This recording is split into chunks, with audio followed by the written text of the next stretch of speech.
Here's how to unlock your Xbox's true potential. IGN has people doubting this Xbox exclusive. Is this new Xbox controller worth it? And these microtransactions might actually be cool. Let's discuss. What's up, guys, and welcome to Xbox Ready, the YouTube channel that is constantly working to keep you up to date on all things Xbox. First up, let's talk about Resident Evil 4, the remake. Now, they just dropped a free update for this game. They're bringing back the Mercenaries mode, and if you haven't played it before, it's essentially a separate game mode that pits you against endless waves of enemies. It's like if you've ever played Horde mode in Gears. They've been updating this game with a couple of cool things. Now, personally, I would have liked to have seen a raid mode similar to what we saw in Revelations 1 and 2, but I like me a good Horde mode if I want to just get in and fight and I don't want to go through the actual story or any of the levels. This comes not too long after they released an update that supposedly helped out with the dead zones when you're aiming in this game and had a little bit of like frame boosting from my understanding. But they also threw in something else which might seem a little bit questionable to people. They threw in microtransactions. I know we hear that word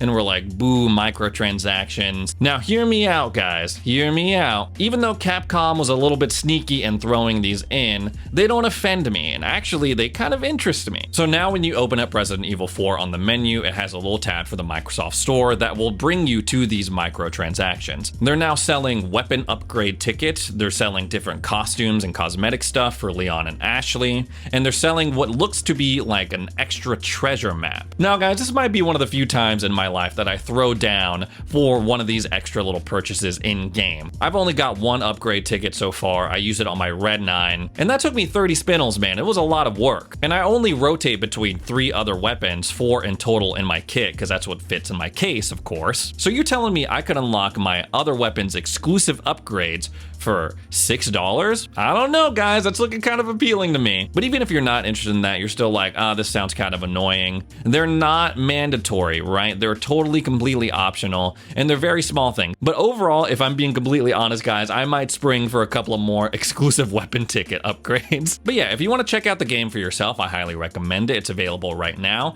and you'll get to play this new free Mercenaries mode. Next up, let's talk about this new Xbox controller. It is the HyperX Clutch Gladiator controller, and I was kind of looking forward to this, but now I'm sort of not, because Windows Central just published a review not too long ago about this controller, and they say that it's just okay, not great, not bad, not terrible, just okay, kind of a solidly mid is what some people would describe it as. Now, the Clutch Gladiator seems to be a part of this wave that these manufacturers are doing, where they're trying to give you a budget controller with some pro aspects. And the Clutch Gladiator is pretty cheap, guys. It's 35 bucks, which is a pretty amazing price considering the state of the world nowadays. It apparently comes with adjustable triggers. You can adjust the pull on them, and it comes with 2 back paddles on it as well that you can remap to other buttons. But according to Windows Central, the triggers leave a lot to be desired. They end up recommending another controller, the Gamer-Sir G7. But even though the Clutch Gladiator doesn't seem to be a home run exactly, it's very cheap, and it's always nice to see cheaper options out in the marketplace. Only thing is that all of these controllers that I just mentioned are wired, guys.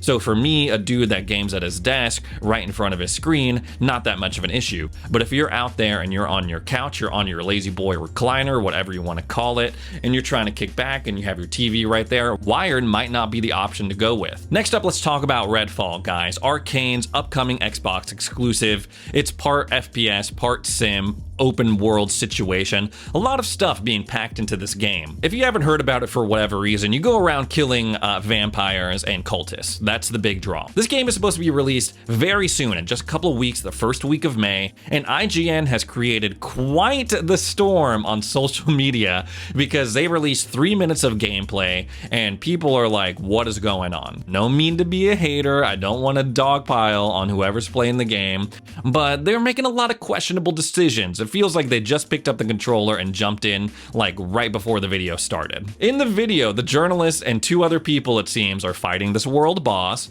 and this guy spends most of the time running around, like picking locks, doing all sorts of questionable, like pretty much doing everything except shooting the boss. And another thing that I've noticed, because I've actually gotten to play the game, he keeps throwing out this teleporter pad that the character has and not using it. Like, he keeps throwing it at teammates and at other areas, and he just never uses a teleport ability. He just throws out the pad and leaves it there multiple times. There's even a point where I swear, like, the boss is just running in a like slightly diagonal line, and out of the maybe 8 or so shots that this dude makes, he misses like 7 of them. It's like, oh my gosh, you have managed to make this game look so unfun. And another thing about this footage from IGN is that it doesn't show off one of the what seems to be the coolest factors of this game, and that's all the characters' abilities working in tandem to take down the vampire. In the trailers, they were showing off like, oh, you can launch your teammates into the air using the spectral elevator,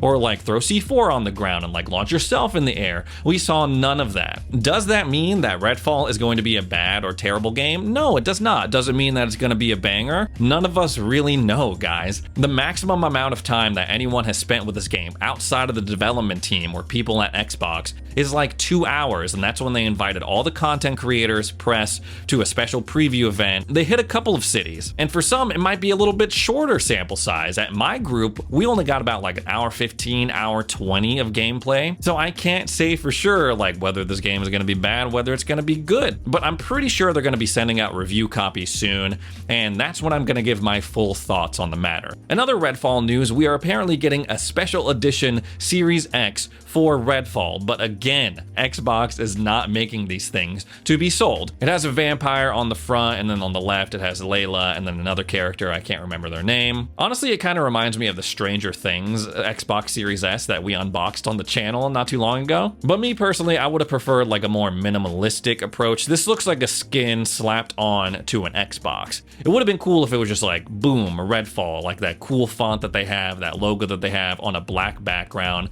black and red. That is a classic combo. You can't go wrong with that. It is kind of cool that you get a special edition controller as well with this. It has like the vampire bite that they have on all of their marketing stuff. But again, this isn't as exciting as some of the other special edition ones that they've pumped out. And I'm hoping that they distribute some special edition consoles for Starfield. It's about damn time that we got a special edition Series X. But once again, if you want to hear my full thoughts on Redfall, make sure you subscribe, set your notifications to all, and check back in closer to the release date on May 5th. So last week, Xbox was making headlines because they were cracking down on emulation on Xbox consoles. You can no longer run emulators in retail mode on your Xbox console.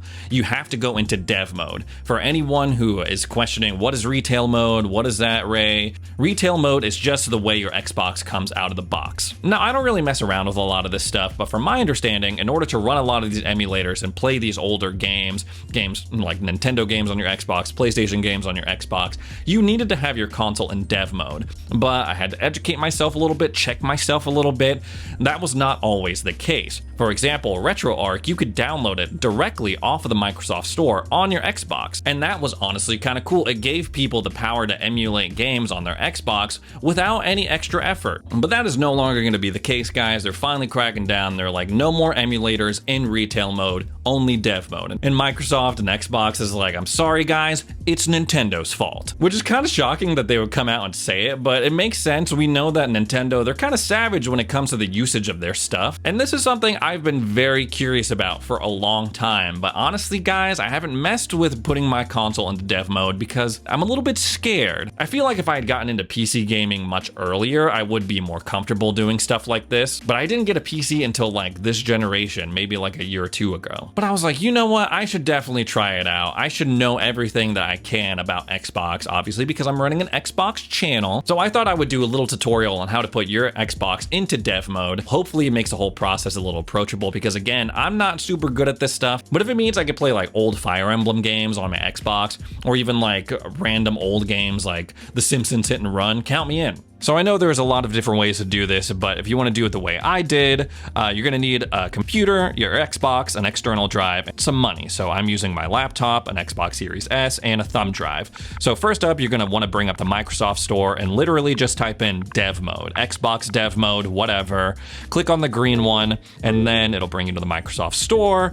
Get it, got it, congratulations, and start installing it. Once you are done installing, it will bring you to the screen right here, dev kit activation. activation. Click next, and then it'll bring you to this activation code. It'll give you a website to go to use that code. This was a little confusing to me because when I go to that website, type it in, I bring it up, it prompts me to sign in to my Microsoft account. That's all well and good, whatever. But then once I did that, it brought me to this page that was blank. It just had this plus sign on it. I was like, where do I use the code? What is going on? This was my first snag. But guys, you got to go to the real website. This is the real website right here. And then once you go and type all of that in, you go to this page, get registered, and then you click sign up and it'll bring you to this registration page. So you go through the process, pick your region that you're currently based out of. I'm in the US, so I'm going to pick that. I pick individual because there is no way I'm paying $100 for a company dev mode. And then I'm going to put my little company name in, Xbox ready, and then fill out the contact info, make sure that's all good, and then click next. Then it'll bring you to the payment. This was kind of annoying that none of my payment methods associated with my Microsoft account were available on this for whatever reason. Whatever, go ahead, add new card, go through the process, confirm your info, and then it'll bring you to this page. Click go to dashboard. And then once you do that, it'll bring you to this dashboard. And then once you're there, you'll click home. And then it'll bring you to this page right here, a very familiar page. Click the plus sign and then go on down to where it says Xbox One Development Consoles. This is where you'll activate your Xbox and make sure it's officially in dev mode. So you'll bring up this page and then you'll click the plus sign over to the right here and then you'll enter the activation code. And then once that is done, you'll click activate and then you go on over to your Xbox console. It should look like this. It's activating and is fully transitioning into dev mode. Switch and restart, and then once it boots back up, it might take a little bit longer for the boot up, but just have patience, don't worry. It'll look like this. Now, first things first, I'm not connected to Xbox Live. I'm gonna change that right quick. Connect to my network. It's all good. Go on over to test accounts and then add existing. Go ahead and log into your Xbox Microsoft account.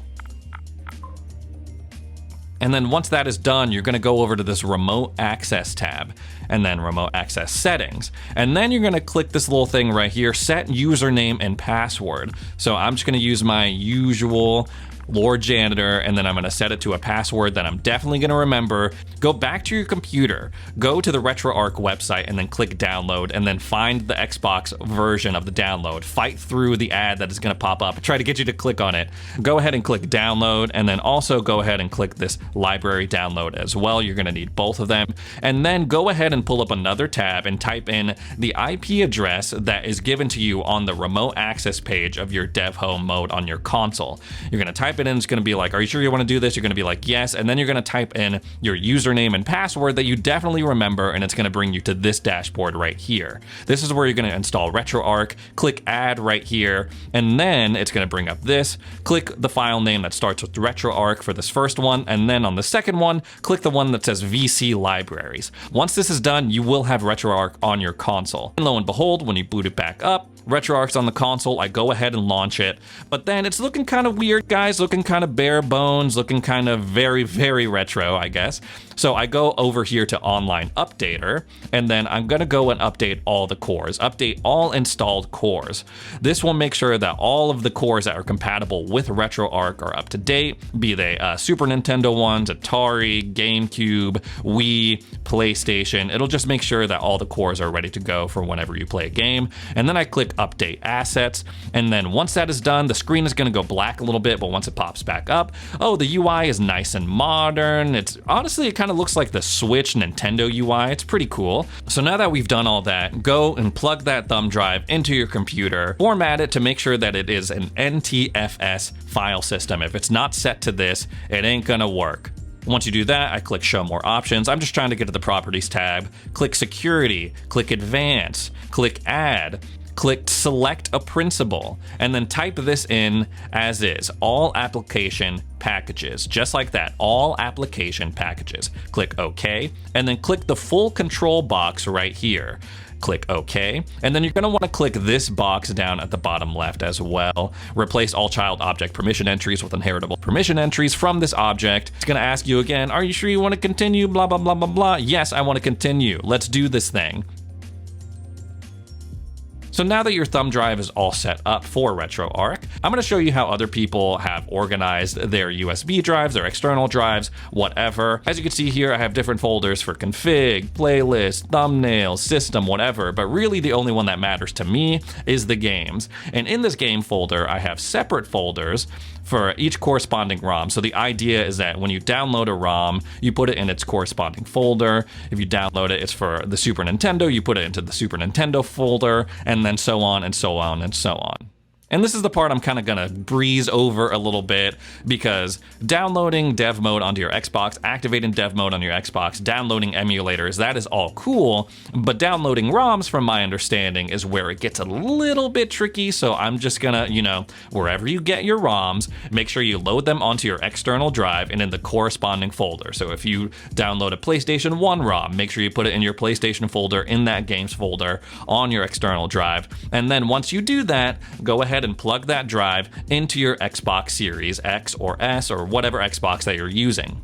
If you've never plugged that drive into your Xbox before, it's going to come up with a little thing that looks like this. It's going to be like, do you want to use this drive for media or for games? Please, please, for the love of God, just pick media. If you pick games, it's going to delete everything that you just put onto that drive. It's going to reformat it. It's going to be a whole thing. So just put use for media. And once you do that, there's one more thing that we have to do before we start playing retro games on your Xbox. Go back to the dev home on your Xbox and go to games and apps. RetroArch should be under there. Go ahead and use the select button on your controller, click it, and then view details. And then it'll bring you to this little thing right here. It says app. Go ahead and click the app and then change it to game, as you see right here. And with that, now guys, we are finally ready to launch a game.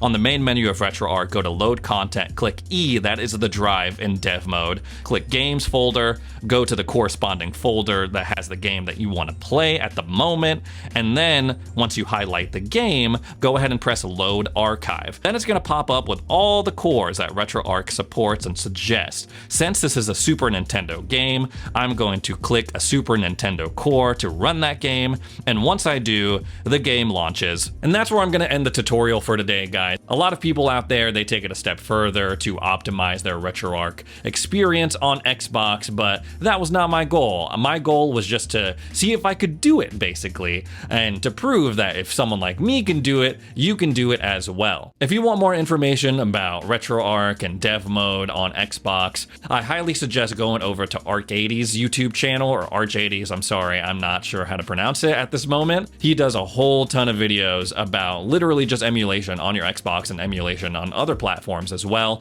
And I was also consulting MakeTechEasier.com. They had a guide as well that I was consulting. Almost quit like 3 times, and I was like, man, I just wasted 20 bucks, but I stuck it out, and those 2 people helped me out and made sure that I could emulate old school games on my Xbox. Anyways, guys, that's all the news I have for today. Thanks so much for joining me for another video, and we'll see you in the next one.